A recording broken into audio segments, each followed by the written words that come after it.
My name is Jessica Carter, and for as long as I can remember, my work has revolved around touch. Not in the way that people first imagine, not building houses or creating art, but in the way that restores. I'm a professional massage therapist with more than 10 years in the field. This isn't a hobby, not something I picked up online. I trained extensively, logged thousands of hours, and learned to read pain in the body the way a musician reads notes on a page. I've worked on Olympians, ER nurses, desk workers slouched from years of bad chairs and stress. I don't just understand muscles and joints. I understand the emotional weight people carry that has nothing to do with posture or gravity. But the very career that became my purpose was also what slowly dismantled my marriage. My ex-husband, Brian, didn't fully grasp what I did. In the beginning, he tried. He'd talk proudly about my work, even helped me repaint the massage studio in our Denver home. But gradually, something in him shifted. Maybe it was resentment. Maybe he felt threatened. Or maybe it was some unspoken belief that a woman's touch belonged only to her family. He never raised his voice. That wasn't his style. But I heard it, laced in offhand comments like busy day or all male clients again. The kind of remarks delivered with a half smile that didn't reach the eyes. We were married for 10 years. And then, one day, we simply weren't. The ending mirrored the marriage, quiet, restrained. No outbursts, no big betrayals. Just silence across the table until we both acknowledged the gap had grown too wide. He packed up and left. Our son, Eli, remained. At 21, Eli was a junior in college, playing semi-pro football on a scholarship.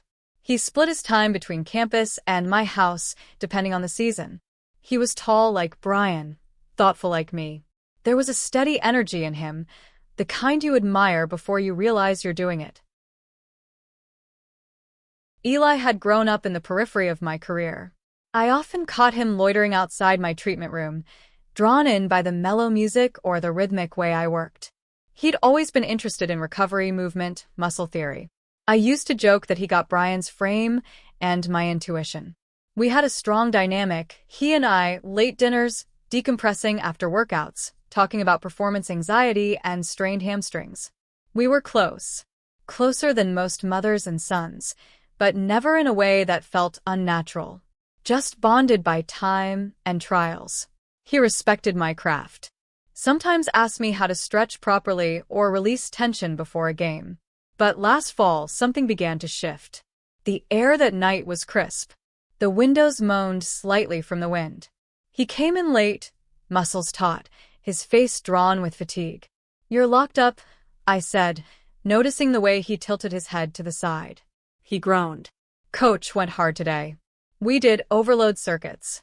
I feel like I got hit by a freight train." Without thinking, I walked around behind him at the table. My hands knew what to do.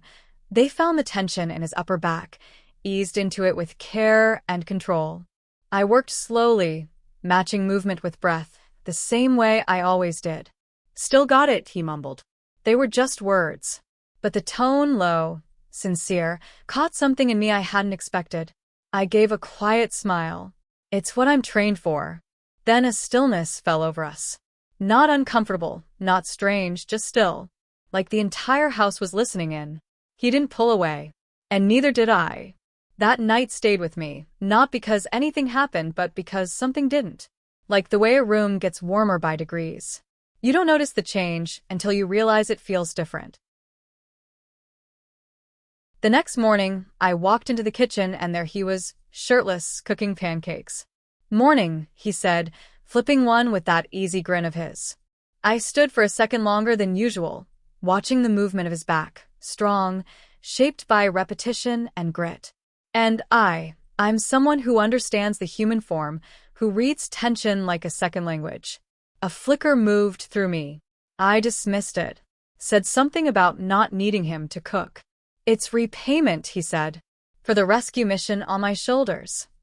And just like that, the memory of my touch wasn't clinical anymore. It stayed warm in my thoughts. Too warm. That afternoon, he leaned into the doorway of my home studio. Relaxed. Curious. "Hey, Mom. Think you've got time for one more appointment?" I raised a brow. "You sure you can pay the full fee?" He smirked. Only if that gets me the deluxe version. I laughed. You always get it. He stepped in. I got the room ready, fresh linens, warm oil, soft lighting. He laid down, and I began to work. My hands traced familiar lines, his back, shoulders, spine. I found the pressure points, the places where pain hides. His body spoke in tight knots and quiet fatigue. And then, in the middle of a session, he said something that made my hands stop cold. Do you ever get tired of always having to be the strong one? I froze mid-motion. Sometimes, I whispered.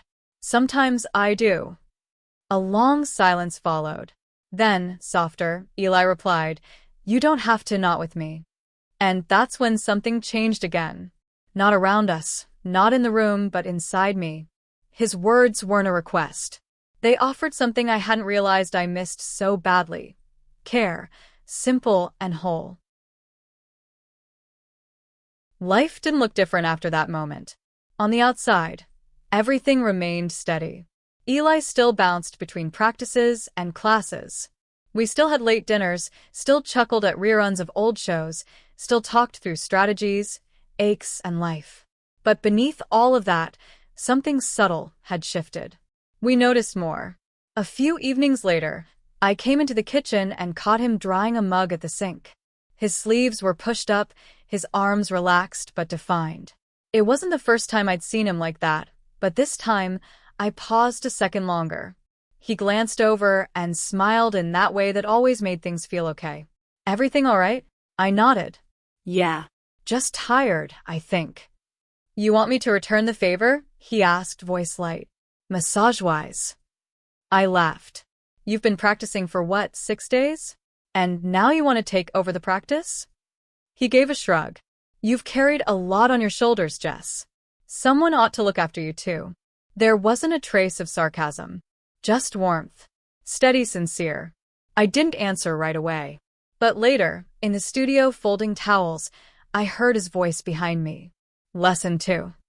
I turned. He was leaning in the doorway, that familiar calm written across his features. No pressure. Just presence. I nodded. Lesson 2. He stepped inside and gently shut the door. I sat on the massage table and motioned him forward. Showed him how to rub the oil between his palms first, to move with breath, not brute force. That focus and presence mattered more than grip. Then I turned, and he placed his hands on my shoulders. Big hands. Strong. But hesitant, like he feared pressing too hard more than not enough. Here, he asked quietly. I nodded. He moved with care, feeling his way across the knots he had once needed me to fix in him. I took in a deep breath, slow and full, as his thumbs eased into the tension lining my back. And for the first time, in what felt like years, I released. Not all the way, but just enough. Enough to let my shoulders stop fighting the weight. Enough to stop holding my breath. He didn't say much, but his hands did. They said, I see you. I get it. I'm here. And somehow, he found the pain I hadn't voiced. The kind that lived in silence, decades of being the strong one for everyone else. The kind no one asks about. You're really good at this, I said under my breath. He stopped for a moment, then responded gently, I just want you to feel how I always have. Safe. Cared for. And I did. When he finally stepped away, his touch lingered like the tide drawing back after the last wave. I sat there, still, feeling the echo of it all. I looked at him. There was something in his eyes, honest, steady. No awkwardness. No uncertainty. Just something true. And for a split second, I didn't just see my son. I saw Eli. Not the boy I raised, but the man he had grown into, strong, aware, quietly intuitive. And he saw me too. Not just as mom, but as Jessica. A woman. He stepped forward and gently pulled me into a hug. No words. No rush. Just warmth. Like he was saying, I've got you. It's okay to exhale. So I did. And right then, I understood something for the first time. Whatever this was, whatever we were becoming, it wasn't something to run from. It was something real. And I needed to understand it, not escape it. The next few days passed like usual, but with something fuller in the quiet. Like a room after a storm has passed, where the air smells clean and soft. We didn't speak of the massage again. Neither of us did. But it lingered unspoken, gentle, undeniable. One night, I was cleaning up the living room when I heard his voice again from the doorway of the studio. "Hey," he said, voice casual. "You got a minute?" I turned, half smiling. "What is it with you and this room lately?" He shrugged. "It's peaceful. I feel good in here." He stepped in but didn't come all the way across. "I've been thinking," he added. "Maybe you could keep showing me. Like really teach me. Not just random tips." I raised an eyebrow. "Planning to switch majors?" He chuckled, a bit shy. "Not quite. But you always talk about how touch heals. I guess I want to understand what that actually means." I looked at him. This grounded, capable man who used to curl up in my lap after games. Now he stood in front of me with hands that could offer peace, with eyes that still saw me as home, whatever that meant now. "All right," I said softly. "Let's begin with presence." And he listened. He really listened as I showed him how to breathe before touch, how to sense what's beneath the surface, how to feel where people hide what they don't say out loud, heartache, fear, the tension that doesn't show up on X-rays. I sat on the edge of the massage table and turned away from him. His hands hovered a moment before they touched me. No pause now, only presence. There was a rhythm forming, something real in the balance between pressure and stillness. "You're learning fast," I said, my voice low. He didn't reply immediately, but his hands spoke with care, his thumbs working slowly over the tightness lodged in my shoulders. It wasn't rushed. It wasn't guessing. He found where the weight lived and started to lift it. "You know," I said, almost to myself, "when you were 3, you used to crawl into my lap, press those little hands to my face and whisper, 'You look tired, Mama,' like you knew before I ever did." He let out a soft laugh. "I don't remember that." "I do." His hands paused, resting gently between my shoulder blades like an anchor. "Maybe I always knew how to take care of you," he said, quiet. "I just didn't know how to show it till now." The words didn't need a response. They drifted into the room like something precious. I let the silence stretch out because it didn't feel empty. It felt full, of healing, not of noise, of trust, not of questions. As he kept working, I felt myself loosening again more than before. His hands followed the lines of my arms, slow, intuitive. There was something calming in the way he moved. Not just technique. Not just focus. It was personal. At the base of my neck, his touch softened. He paused. I turned my head slightly and met his eyes. No one spoke. But something passed between us. A memory maybe, or a truth that had no name, just weight. Like we had stepped into some quiet, wordless understanding neither of us had reached for, but both now held. It didn't feel off. It felt clear. That night, I lay in bed, awake, the house humming around me. My mind wouldn't stop echoing that look, Eli's eyes, calm, unguarded, completely present. It wasn't desire. It wasn't confusion. It was attention, clean and whole. I've been seen before, by coworkers, by clients, by Brian once, but this was different. Eli saw every layer, the worn down, the determined, the tired, the brave. And he didn't turn away. The next morning came gray and cool. I was wiping down the table in the studio when he jogged past, fresh from his run, hair damp, towel slung over his shoulder. He didn't stop. Just smiled that way he did sometimes, like he already knew what I was thinking before I did. And I stood there, frozen for a second, hand still pressed to the table, wondering whether I was the one doing the observing, or if I'd been the one under watch all along. Later in the week, he asked again, "Need help in here?" I nearly brushed it off, said I had it under control. But something in his voice, steady, quietly eager, made me nod instead. I showed him how to prep the room, how to place the towels just so, how the oils should sit within arm's reach. He absorbed it all, the way he always had, eyes focused, listening like every step mattered. At one point, he handed me a bottle of lavender. Our fingers grazed. It should have been nothing. But when I looked up, he was already watching me. Not with judgment. Not with anything inappropriate. Just warmth. And something beneath it, depth. He cleared his throat first. "You're good at making people feel calm," he said. "I've had years of practice," I replied, trying to keep it light. He hesitated, then asked softly, "Do you ever miss being on the receiving end? Being looked after?" The air between us shifted, gentle but heavy, like fog. I didn't speak. I couldn't. Not right away. But that night, after dinner, I found myself in the hallway outside his room. I didn't knock. Just stood there with my hand on the frame, thinking about how long it had been since someone touched me. Not for need, but for care. When I finally turned to walk away, the door opened. We both stopped. Then he smiled. Slow. Kind. "I was just coming to get you." I didn't say a word. I followed him into the studio. There were no more lessons. No playful teasing about being a student. Only fresh linens, soft music, and the unspoken knowledge that something between us had quietly shifted. I sat down. And this time, he didn't ask what to do. He simply placed his hands gently on my shoulders and waited until I breathed out. Then he started.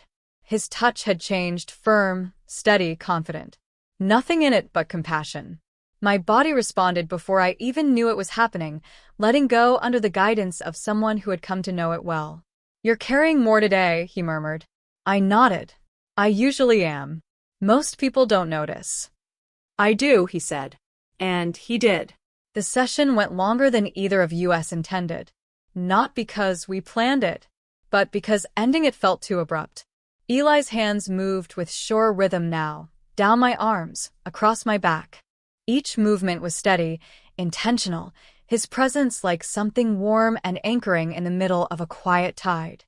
Eli had found a rhythm, the perfect measure between motion and pause. He knew just where to press deeper, where to wait, and where stillness said more than words. Nothing passed between us verbally for a while, but I could feel every unspoken thing settle into his hands. His fingers traced the space between my shoulder blades, the place where years of pressure had made a home. And slowly, pass by pass, I felt pieces of myself unlock. The weight I'd carried for so long, the quiet ache of loneliness, the version of myself I hadn't seen clearly in a mirror for years began to lift. I exhaled, not from discomfort, but release. "You're incredible at this," I whispered, my eyes still closed. He didn't answer at first. Then, softly from behind, his voice came. "I just wanted you to feel what you've always given me." My chest ached, not painfully, but in that full, still way that reminds you you're alive. I turned slightly and saw him standing behind me. His hands rested at his sides now, his breathing quiet and measured. "Thank you," I murmured, just loud enough to float above the soft music. He reached for me. There was no rush, no urgency, just a slow movement into closeness, arms wrapping around me with a completeness that felt safe. I rested my head against his chest, the scent of clean cotton and a trace of lavender filling the space between us. His arms tightened, just slightly, as if he feared I might step away. But I didn't. I couldn't. I hadn't been held like that in a long, long time, not like someone fragile, but like someone cherished. We stayed there for what felt like forever. Just stillness. Just breath. It was delicate, private, sacred. When I finally looked up, our eyes found one another, and everything we hadn't said took shape in the air around us. No shame. No fear. Just something honest. "I see you, Mom," he said. But that word, Mom, felt too small, too narrow for what was in his voice, too simple for what reflected in his gaze. And I didn't stop him when he leaned down slowly, gently, giving me time, giving me choice, and pressed a kiss to my forehead, then to my cheek. Then he paused. His lips hovered near mine. No demand, no pressure, just quiet offering. When our lips finally met, soft, reverent, It wasn't fire or impulse that moved through me. It was something older, something rooted, a long history of care, of presence, of love that had deepened, stretched, and transformed into something unexpected and real. We pulled back just enough for our foreheads to touch. His breath warmed my skin. "I'm here," he whispered. And in that moment, I believed him more fully than I'd believed anyone in years. We didn't speak after that. Not because we were afraid. Not out of guilt. We simply didn't need to. The quiet wrapped around us like something protective, like the room itself had drawn a soft breath and didn't want to let it go. He stood with me there for a long while. Eventually, his fingers found mine. Our hands met, not possessive, not rushed. Just there. A small, steady connection. When I finally moved to fold a towel, my fingers were calm. But something inside had changed. Not just because of the kiss, but because of everything it held. That night, the house felt normal. Eli helped with dishes. I sorted laundry. We curled up with an old comedy and laughed at the same parts we always had. But something gentle passed between us, something unspoken, yet understood. We didn't name what happened. We didn't try to define it. But when he walked past me in the hallway and placed his palm softly against my back, I leaned in without hesitation. Not everything needs to be difficult. Not all love has to arrive in flames or declarations. Sometimes it grows quietly, through presence, through patience, through every small moment someone chooses to stay. And he stayed. That night, I went into the studio alone. The air still smelled of lavender and warmed oil. The music hummed low in the background. I sat on the table's edge, hands on my thighs, and closed my eyes. I thought about all the years I'd spent using my hands to help others feel whole again. And how, in the end, it wasn't a stranger who brought that gift back to me. It was someone who had seen me all along. Someone who had watched me pour out and chose, quietly, to pour something back in. When Eli entered a few minutes later, he didn't speak. He didn't say a word. He just stepped in behind me, laid his hands softly on my shoulders, and gently leaned his forehead against the back of my head. We stayed there. A mother and her son. A woman and a man. Two souls who had walked through separate storms and somehow become shelter for one another. No one else would understand it. And that was okay. Because in that still, quiet moment, in that sacred space we had built together, we did. And that was enough.